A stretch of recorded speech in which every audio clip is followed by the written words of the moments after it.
கருணக்கிழங்கு மசியல். நம்ம இந்த வீடியோவில் கருணக்கிழங்கு மசியல் எப்படி பண்ணுறதுன்னு பார்க்கலாம். இது ரொம்ப நல்லாயிருக்கும், எல்லாருக்குமே நல்லது. இதுக்கு கிழங்கு கொஞ்சம் பெரிய சைஸாக வாங்கிக்கலாம். முளைச்சிருந்தது அப்படின்னு சொன்னால் உடனே செய்யலாம், இல்லைன்னா வாங்கி ஒரு வாரம் வச்சிருந்து செய்யலாம். புது கிழங்கு கொஞ்சம் அரிப்புத்தன்மை ஜாஸ்தி இருக்கும், ஒரு வாரம் வச்சிருந்து செய்யலாம்.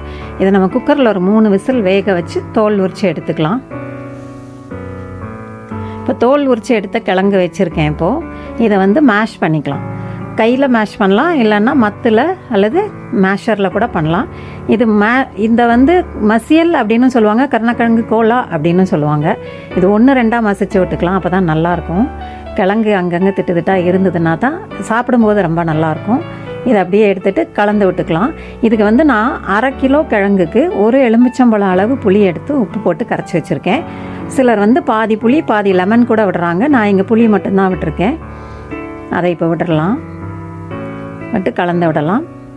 1 எலுமிச்சம்பழம் அளவு அதோட சாறு இது கலந்து விட்டுட்டு இதில் மஞ்சப்பொடி 1/2 டீஸ்பூன். இது கலரும் கொடுக்கும், உடம்புக்கும் நல்லது. 1 டீஸ்பூன் தனி மிளகாப்பொடி, plain red chilli powder 1 teaspoon. இதையும் போட்டு நல்லா கலந்து விட்டுடலாம்.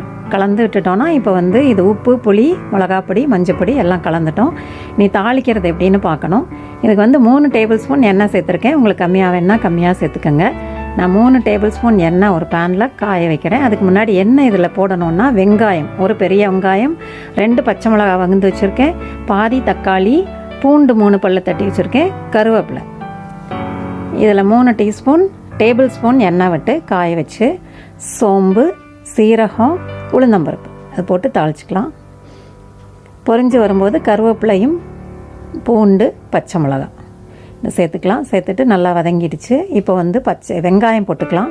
கட் பண்ணி வச்சுருக்க வெங்காயத்தை போட்டு வதக்கிக்கலாம். இது வதங்கி வரும்போது தக்காளியும் போட்டுடலாம். பாதி உப்பு அதில் போட்டிருக்கேன், இதில் கொஞ்சம் உப்பு போடுறேன். அப்போ தான் தக்காளி தோல் விட்டு வரும், அதனால் பாதி இங்கே போடுறேன்.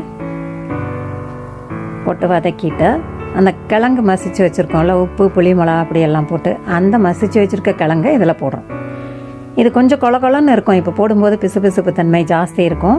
இது ஒரு 5-10 நிமிஷம் 5 to 10 minutes நல்லா மீடியம் ஃப்ளேமில் குக் ஆகும்போது நல்லா இது எல்லாம் ஒன்றா சேர்ந்து புளியோடு சேர்ந்து அந்த கிழங்கு குக் ஆகும்போது ரொம்ப நல்லாயிருக்கும். அதுக்கு தான் முதல்ல புளி விட்டு இதில் பிசைஞ்சு வச்சுடுறோம். இது மீடியம் ஃப்ளேமில் வச்சுக்கலாம். வச்சு 5-10 நிமிஷம் வரைக்கும் அடிக்கடி கிண்டணுங்கிறது இல்லை, அப்பப்போ எடுத்து அடி பிடிக்காமல் கிளறி விட்டால் போதும். இது நல்லாயிருக்கும்.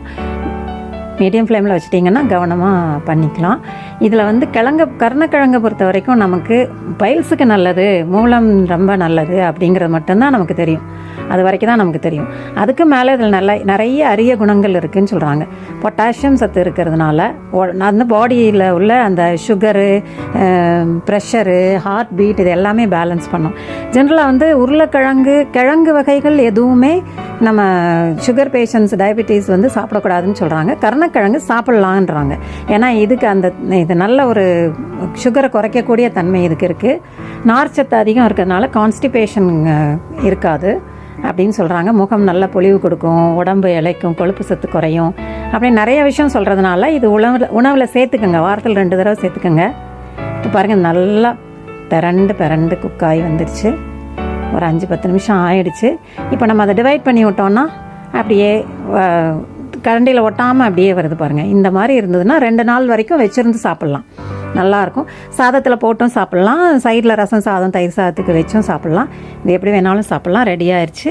இப்போது சுவையை ரசிக்கலாம் வாங்க.